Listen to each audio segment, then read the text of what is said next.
Olá, seja bem-vindo ao nosso canal. Hoje nós falaremos de um texto que está em 2 Reis, a partir do capítulo 4, conta a história de uma mulher passando por dificuldades, procura um homem de Deus, e esse Deus que nós servimos, que tem o controle de tudo e de todas as coisas, faz algo extraordinário na vida dessa mulher.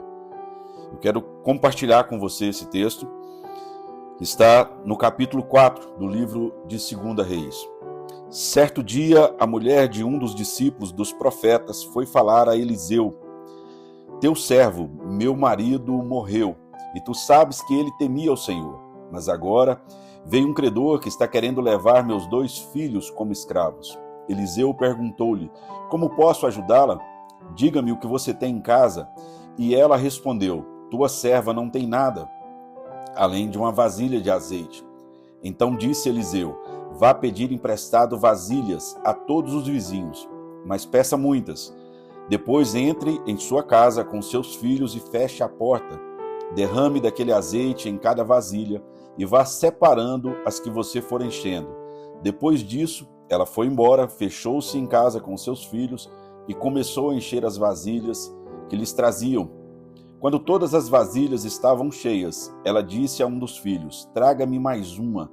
Mas ele respondeu: Já acabaram. Então o azeite parou de correr. Ela foi e contou tudo ao homem de Deus, que lhe disse: Vá, venda o azeite, pague suas dívidas, e você e seus filhos ainda poderão viver do que sobrar.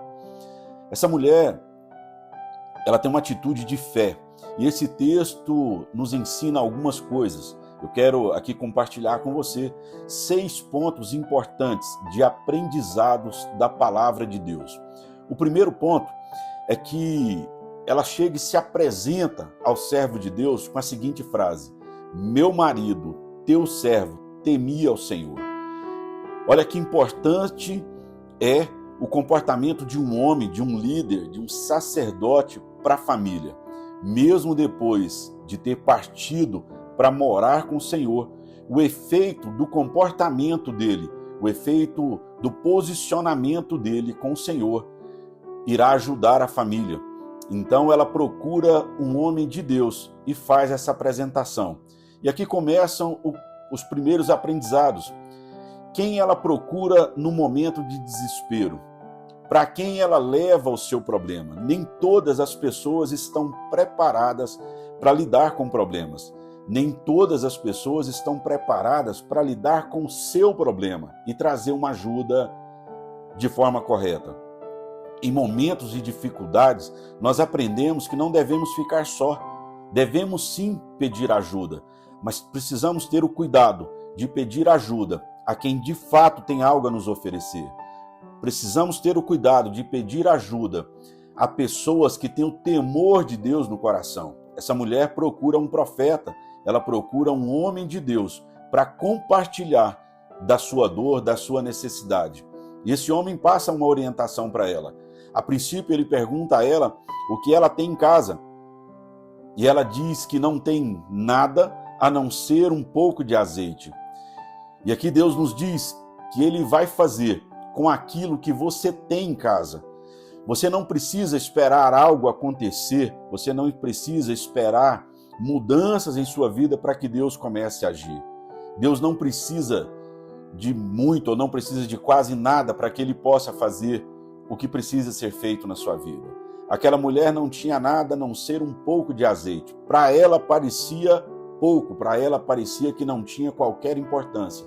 Mas Deus vem e mostra que ele nos abençoa a partir daquilo que nós já temos. Deus irá te abençoar a partir do que você já é, a partir do que ele já proporcionou na sua vida, a partir do que você já tem. O que você tem hoje, o que você é hoje, onde você está hoje, já é o suficiente para que Deus possa agir na sua vida. Foi ele que permitiu você chegar onde você está. Foi esse Deus que tem permitido você viver o que você está vivendo. Os enfrentamentos, as dificuldades e principalmente as bênçãos que você tem colhido. E ele não te abandonou. Quero dizer para você que esse Deus que fez lá no passado, na vida dessa mulher, dessa viúva, esse Deus que eu tenho certeza que já fez muito na sua vida, é ele que voltará a fazer. é Ele que vai fazer a partir do que você tem agora. Deus não precisa de ajuda, Deus não precisa que aconteça algo extraordinário para que Ele efetue o milagre, para que Ele realize o milagre na sua vida. Você crê nisso? Digita aí nos nossos comentários, digita amém, eu creio. Participe, envie para alguém que precisa ouvir essa palavra hoje. Um outro aprendizado importante é acerca de relacionamentos. O ser humano ele não foi criado, ele não foi feito para fazer carreira solo, ou seja, para viver só, isolado, ilhado, independente de outras pessoas. O ser humano ele foi criado para viver em comunidade, para viver numa sociedade, para se relacionar com pessoas, para ajudar pessoas, para ser ajudado por pessoas. E a cada dia nós temos visto relacionamentos que têm feito a diferença. No mundo business, no mundo dos negócios, se fala de network. No mundo cristão, se fala de comunidades, de pequenos grupos. Fato é que o ser humano precisa se relacionar com outras pessoas. O ser humano, principalmente o cristão, ele precisa se relacionar com pessoas da comunidade. Ele precisa estar no meio dos irmãos. Irmãos esses que vão juntos para a igreja, que compartilham do mesmo entendimento, da mesma fé, do mesmo posicionamento e que juntos, em unidade, buscam a presença do Espírito Santo do Senhor. Essa mulher, naquele momento, o profeta passa uma orientação a ela. Busque vasilhas, não poucas, vasilhas vazias em todos os seus vizinhos. Eu quero aqui te fazer uma pergunta para que você possa refletir nesse momento. Se o seu milagre hoje dependesse dos seus relacionamentos, que tamanho seria o seu milagre? Qual a quantidade de vasilhas que você conseguiria juntar a partir dos seus relacionamentos? Pense nos seus relacionamentos familiares, nos seus relacionamentos de trabalho, nos seus relacionamentos profissionais. Que tamanho seria o seu milagre? Como você tem lidado com as pessoas que fazem parte da sua vida? Como você tem lidado com as pessoas que Deus tem permitido chegar até você? Se você sair para buscar vasilhas hoje, qual o tamanho do seu milagre? Qual a quantidade de vasilhas que você ajuntaria para que o milagre acontecesse? Será que você teria vasilhas o suficiente para pagar as suas contas e viver você e sua família do que sobrar?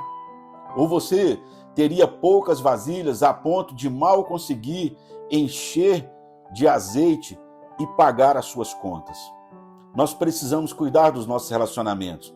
Tenho dito que, muito embora a tecnologia tenha tomado conta do mundo, a tecnologia tenha avançado de uma forma extraordinária, no início de tudo e no final de tudo, sempre tem gente. Sempre tem pessoas operando sistemas, criando sistemas, aperfeiçoando sistemas, melhorando sistemas. Enfim, tudo isso funciona no comando do ser humano. Tudo isso funciona no comando das pessoas. E nós precisamos sim cuidar dos nossos relacionamentos. Nós precisamos cuidar dos pilares que fazem parte da nossa vida. Nós precisamos cuidar do pilar espiritual, nós precisamos cuidar do pilar emocional, mas também precisamos cuidar do social, da família, da parentela. Tudo isso faz parte de um contexto que deve viver em equilíbrio. Aquela mulher tinha algo muito importante. A Bíblia nos mostra que ela tinha um relacionamento saudável com seus vizinhos. Fato é que quando seu filho sai para buscar as vasilhas, ele traz uma quantidade muito boa. Na sequência dessa história, o profeta passa mais uma orientação. Ele diz a ela: entra para sua casa, você e seus filhos, fecha a porta e deite o azeite nas vasilhas. Irmão, tem coisa que é para você e para sua família. Tem coisas que Deus vai fazer e que Deus está fazendo que você não precisa compartilhar com todos. Você precisa aprender que tem milagres que é para você e para sua família somente. Viva isso, toma posse do que Deus tem para sua vida, toma posse do que Deus tem para sua família. Naquele momento o profeta fala para ela entrar e fechar a porta. ou seja, viva o milagre, você e os seus filhos. A história, muito interessante, ela começa a deitar o azeite nas vasilhas, vai enchendo uma a uma, a ponto de chegar no momento que ela pede mais uma vasilha para o seu filho, e ele diz que todas elas estão cheias. Então o azeite para de correr. E aqui nós temos mais um aprendizado, que Deus faz muito mais do que nós pedimos, muito mais do que nós merecemos, muito mais do que nós imaginamos. O Deus que nós servimos é um Deus de abundância, tanto é que ela queria, no primeiro momento, apenas salvar os seus filhos para que não fossem levados como escravos a ter que pagar a dívida com o credor. Deus vem e faz um milagre de tal forma que, além dela pagar a dívida, ela vai viver com os filhos daquilo que sobrou do milagre, daquilo que sobrou do azeite que Deus lhe proporcionou. Eu profetizo na sua vida nesse momento que o seu milagre será tamanho, que o seu milagre será tão grande que vai sobrar, não só vai atender a sua expectativa hoje, os desejos do seu coração, mas que você vai viver de forma confortável com aquilo que sobrar do problema que vai ser resolvido. O Deus que nós servimos é um Deus que abençoa muito mais do que nós pedimos, muito mais do que nós imaginamos. E é isso que eu profetizo na sua vida, nesse momento. Que Deus continue lhe abençoando, abençoando a você, abençoando a sua família, abençoando a sua casa. E onde você colocar as mãos, que a presença do Espírito Santo do Senhor esteja com você, dando sabedoria, discernimento, dando direção no Espírito. Que a sabedoria do céu esteja sobre você. Em nome de Jesus, Deus o abençoe. Amém. Se você acredita que esse conteúdo foi importante para você, se inscreva em nosso canal, vá no sininho e marque todas para que seja avisado todas as vezes que tiver um conteúdo novo e você possa ter acesso a ele. Marque também uma pessoa que precisa ouvir esse conteúdo hoje, seja canal de bênção na vida dessa pessoa.